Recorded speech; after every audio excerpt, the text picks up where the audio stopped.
তেল দিয়ে দিলাম। এইভাবে হালকা একটু চেপে দিতে হবে খুন্তির সাহায্যে।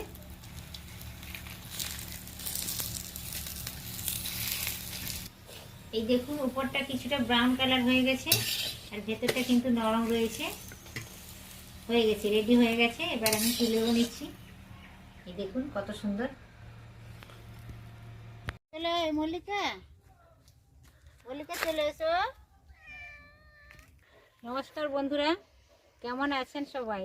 এই ঠান্ডার বাজারে নিশ্চয়ই ভালো আছেন। গঙ্গাসাগরের বনেদি রান্না ও পরিবেশ ইউটিউব চ্যানেলে আমি নতুন একটা পর্ব দেখার নিমন্ত্রণ জানালাম সবাইকে। চলুন আজকের বাগান থেকে কিছুটা পরিমাণ ধনেপাতা আর কিছুটা পরিমাণ পালং শাক তুলে নিয়ে আসি। আজকের আমি পালং পরোটা বানাবো।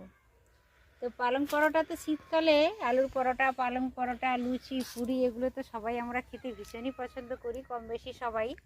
তো চলুন এখন বাগান থেকে ধনেপাতা আর বাগান থেকে কিছুটা পরিমাণ পালং শাক তুলে নিয়ে আসি।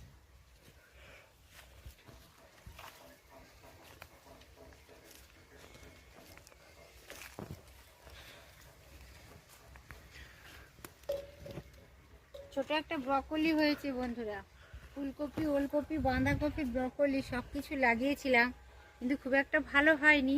তার মধ্যে মাঝে মাঝে কিছুটাও হয়েছে, একেবারে হয়নি তা নয়। শীতকালে তো হরেক রকমের সবজির বাগান। এখানে দেখুন কি সুন্দর একটা ফুল ফুটছে, চন্দ্রমল্লিকা ফুল, দারুণ সুন্দর ফুটছে। তা চিকনি শাক আছে, পা দিও না।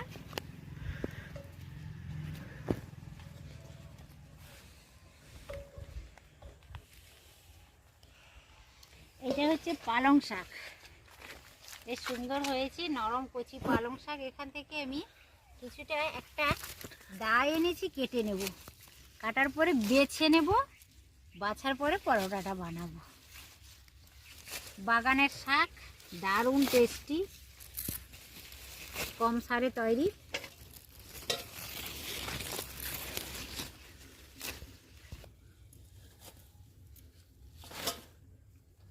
এই দেখুন বন্ধুরা, পালং তো আমার তোলা হয়ে গেছে। এটা বেছে নেব, একটু ঘাস টাস রয়েছে, বাগান থেকে কেটে নিলাম তো। আর এই দেখুন কত সুন্দর ধনেপাতা হয়েছে, বাড়িতে একেবারে নরম কচি ধনেপাতা হয়েছে। এখান থেকে অল্প আমি তুলে নেব।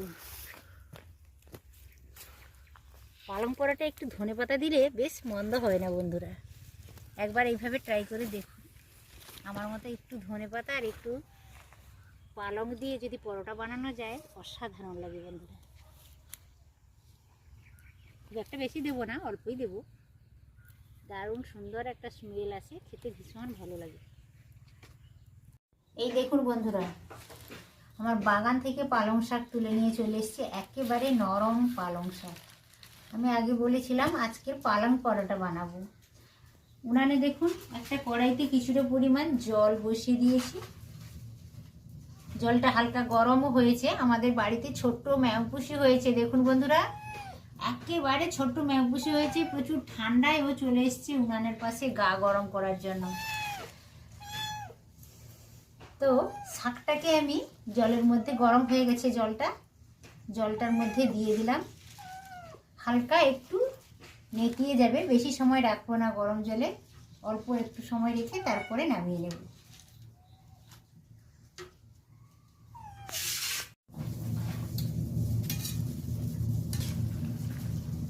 বেশি সময় আমি গরম জলে রাখবো না। এই দেখুন হালকাভাবে নেতিয়ে যাচ্ছে, দেখে নিশ্চয়ই আপনারা বুঝতে পারছেন। এইভাবে যদি একটু গরম জলে হালকা সিদ্ধ করে নেওয়া যায়, তাহলে কালারটা খুব সুন্দর থাকে পরোটার। কাঁচা অবস্থায় গ্রেট করে না দিয়ে এইভাবে যদি দেওয়া যায়, তাহলে খুব সুন্দর কালার থাকে। এই জন্য হালকাভাবে গরম জলে আমি একটু হালকা সিদ্ধ করে নিচ্ছি। বেশি সময় লাগবে না, 2-3 মিনিটের মধ্যে এটা হয়ে যাবে। এই দেখুন বন্ধুরা, দেখেই নিশ্চয়ই বুঝতে পারছেন একেবারে সুন্দরভাবে নেতিয়ে গেছে, সবুজ রয়েছে। তো এখন আমি নামিয়ে নেব এইভাবে।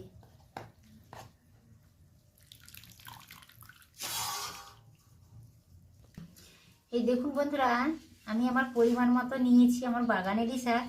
200 গ্রাম ওজনের মতো হবে, এর থেকে বেশি খুব একটা হবে না। আপনারা আপনাদের পরিমাণ মতো নিয়ে নেবেন। হালকাভাবে আমি একটু ভাপিয়ে নিলাম।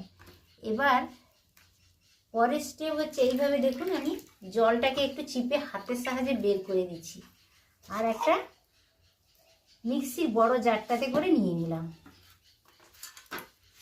খুব একটা বেশি জল রাখার দরকার নেই, এইভাবে গরম লাগছে একটু হাতে, তো এইভাবে আমি চিপে বের করে নিচ্ছি। বেশি জলটা বের করে দিলাম, এইভাবে নিয়ে নিলাম। আর আমার বাগানেরই ধনেপাতা নিয়েছি, দেখুন একেবারে ফ্রেশ ধনেপাতা, টাটকা ধনেপাতা। ধনেপাতা একটু নিয়ে নিলাম। ধনেপাতা অপশনাল, ধনেপাতাটা আপনারা চাইলে নিতে পারেন, না চাইলে না নিতে পারেন। নিলে কিন্তু দারুণ একটা স্মেল আসে, খেতে ভীষণ ভালো লাগে। আর এই দেখুন 3টা কাঁচা লঙ্কা নিলাম। ঝালটা আপনারা নিজেদের পরিমাণ মতো ব্যবহার করবেন। আর একটু রসুনও নিলাম, 4 কোয়া রসুন নিয়েছি। এটাও অপশনাল, আপনারা নিতেও পারেন কিংবা নাও নিতে পারেন। আর 1 ইঞ্চি মতো আদা ছোট ছোট টুকরো করে 3 টুকরো করে কেটে নিয়েছি, এটাও নিয়ে নিলাম। এবার মিক্সি থেকে এটা ভালো করে আমি একটা স্মুথ পেস্ট বানিয়ে আনবো। দেখতে থাকুন ভিডিওটা, স্কিপ না করে দেখুন, বন্ধুরা সকলের ভালো লাগবে। এই সিজনে তো সকলেই বিভিন্ন ধরনের পরোটা, লুচি এইসব বানিয়ে খাচ্ছে, পিঠে পুলি শীতকালে। তো প্রসেসটা দেখে নিন, বাড়িতে ট্রাই করবেন।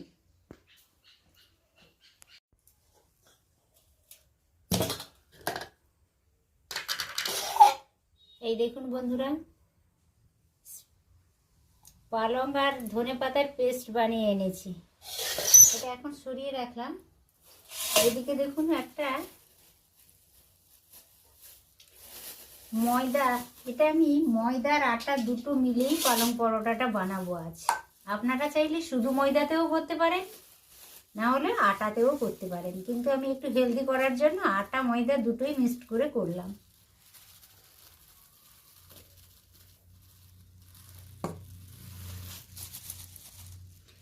বড় সাইজের একটা কাপ রয়েছে, ওই কাপের মোটামুটি 1 কাপ মতো ময়দা নিলাম। যা কিছু হোক, ময়দা দিয়ে যা কিছু বানানো হোক, সেটা করার আগে কিন্তু একটু চালনিতে যদি চালিয়ে নেওয়া যায়, কোনো কিছু নেই তা সত্ত্বেও একটু চালিয়ে নিলে ভালো। বন্ধুরা সবসময় কিছু বানানোর আগে একটু চালনিতে চালিয়ে নিলে ভালো।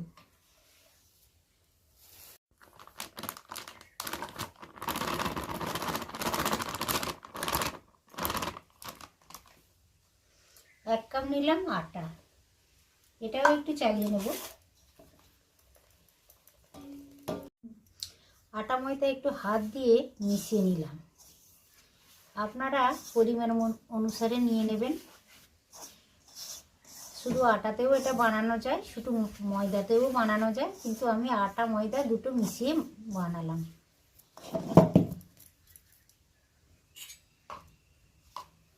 এই দেখুন কিছুটা পরিমাণে আমি লবণ দিয়ে দিলাম, খুব একটা বেশি দেওয়ার দরকার নেই। আর ময়মের জন্য এই দেখুন সাদা তেল নিয়েছি, সাদা তেল দিয়ে দিলাম 3 টেবিল চামচ, 4 টেবিল চামচই দিলাম। ময়মটা ভালো করে হলে, ময়মটা ভালো করে দিয়ে যদি মাখিয়ে নেওয়া যায়, তাহলে পরোটাটা খেতে ভীষণ ভালো লাগবে, একেবারে নরম তুলতুলে হবে। শুকনো উপকরণগুলো ভালো করে মাখিয়ে নিচ্ছি। আটা ময়দাতে ময়ম দেওয়া ঠিকঠাক হয়েছে কি করে বুঝবেন? যখন দেখবেন যে মুঠো করলে মুঠো হয়ে যাচ্ছে, তখনই বুঝতে পারবেন যে ময়ম দেওয়া বেশ ভালোভাবে হয়ে গেছে। এই দেখুন, তো মোটামুটি আমি ভালো করে ময়মটা দিয়ে দিয়েছি, মিশিয়ে নিয়েছি, লবণ একটু দিয়েছি, আর 4 টেবিল চামচ সাদা তেল ব্যবহার করেছি। এবার এই পেস্টটা দিয়ে দেব।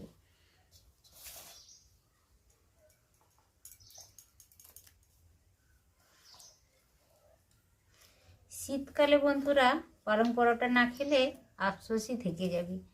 তো আপনারা এইভাবে ট্রাই করে দেখবেন, ভীষণ ভালো লাগবে। এবার এটা ভালো করে মাখিয়ে নেব।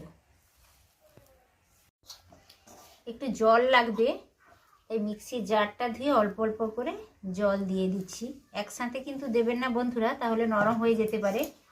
ওই জন্য বারবার অল্প অল্প করে মিশিয়ে, জল মিশিয়ে ভালো একটা ডো বানিয়ে নিতে হবে।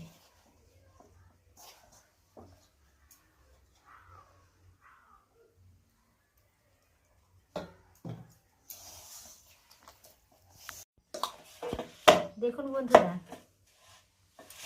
সুন্দর নরম একটা ডো বানিয়ে নিলাম। দেখে নিশ্চয়ই বুঝতে পারছেন যে কতটা সফট হয়েছে।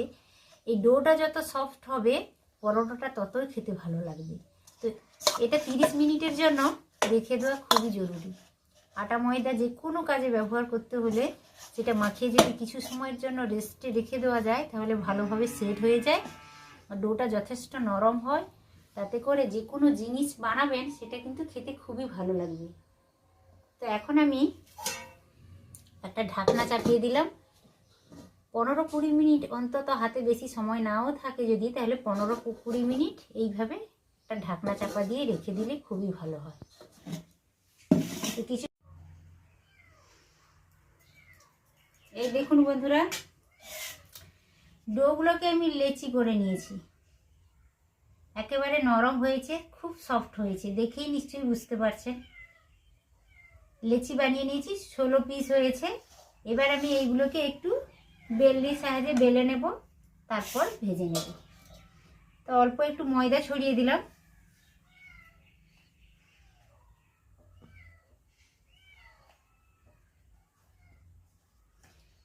ত্রিকোণা, 3 কোণা করেও বেলে নিতে পারেন কিংবা চৌকো করেও বেলে নিতে পারেন, আপনাদের সুবিধে মতো বেলে নেবেন। এটা একেবারে সিম্পল ব্যাপার, তাও আমি একবার দেখিয়ে দিচ্ছি। যারা নতুন রাঁধুনি তাদের হয়তো কাজে আসতেও পারে, ওই জন্য আমি একটু দেখিয়েও দিচ্ছি।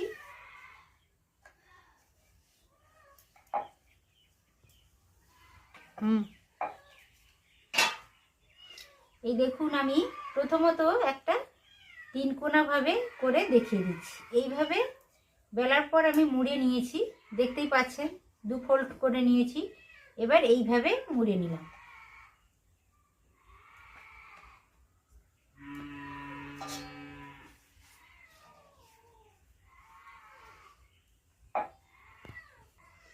এই দেখুন, এইভাবে 3 কোণা করে আমি একটা বেলে দেখিয়ে দিলাম।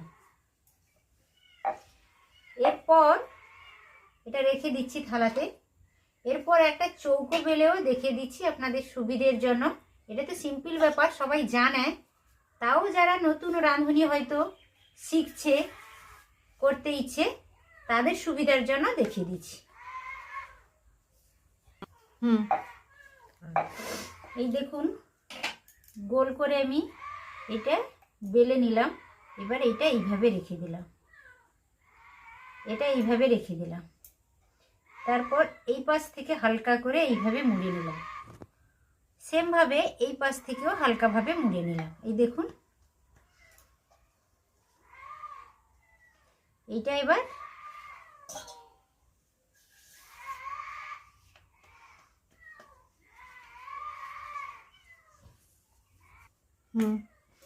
এই যে চৌকো করে একটা বানিয়ে নিয়েছি পরোটা।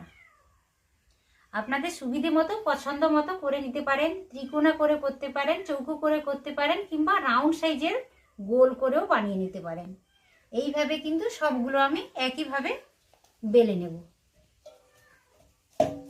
দেখুন বন্ধুরা, 16 পিস বানিয়েছিলাম, লেচি কেটেছিলাম, 16 পিসই আমি ভালো করে বেলে নিয়েছি।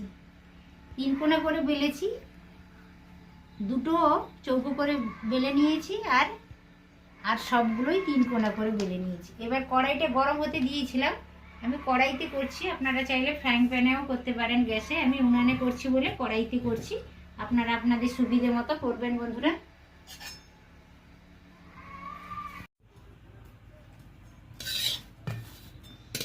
ভালো করে দুবার আমি নেড়েও নিলাম। এবার দেখুন, আমি সাদা তেল দিয়েই করছি। সাদা তেলটা চারিদিকে একটু দিয়ে দিলাম।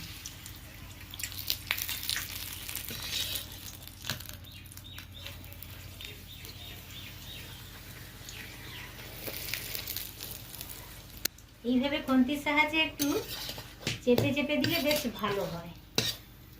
হালকা ব্রাউন কালার হয়ে যাচ্ছে, উপরটা বেশ মুচমুচে হয়ে যাবে আর ভেতরটা কিন্তু নরমই থাকবে। খেতে কিন্তু দারুণ লাগে, জাস্ট অসাধারণ লাগে।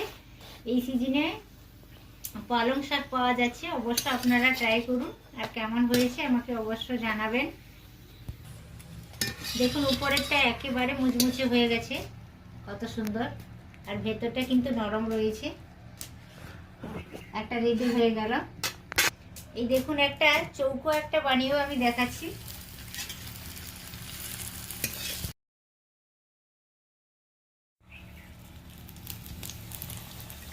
তেল দিয়ে দিলাম, এইভাবে হালকা একটু চেপে দিতে হবে খুন্তির সাহায্যে।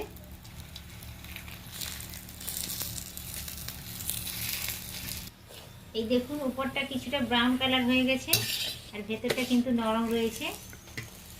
হয়ে গেছে, রেডি হয়ে গেছে। এবার আমি তুলেও নিচ্ছি। এই দেখুন কত সুন্দর পালং পরোটা আমার একেবারে রেডি হয়ে গেছে বন্ধুরা। সসের সাথে আর আমের আচারের সাথে আমি সার্ভও করলাম। ভিডিওটা যদি ভালো লাগে অবশ্য ভিডিওতে একটি লাইক দিয়ে দেবেন আর ফ্রেন্ডসদের মধ্যে, ফ্যামিলির মধ্যে, পরিচিতদের মধ্যে শেয়ার করে দেবেন। আর ছোট্ট ইউটিউবারের চ্যানেলটিকে অবশ্য সাবস্ক্রাইব করে রেখে দেবেন। বরাবরের জন্য নিত্য নতুন ভিডিওর আপডেট পাবেন। পাশে থাকা বেল আইকনটি প্রেস করে দেবেন। আমার ভিডিও আপলোডের সাথে সাথে সবার আগে নোটিফিকেশান পেয়ে যাবেন। আজ তাহলে আসি বন্ধুরা, আবার দেখা হবে অন্য কোনো রান্নার সাথে। তত সময় আপনারা সকলে সুস্থ থাকুন, ভালো থাকুন, সাবধানে থাকুন। আজকের মতো টাটা, নমস্কার। বন্ধুরা ওরা তো পালং পরোটা খাবে বলে দাঁড়িয়েই আছে। নাও তুমি একটা নাও।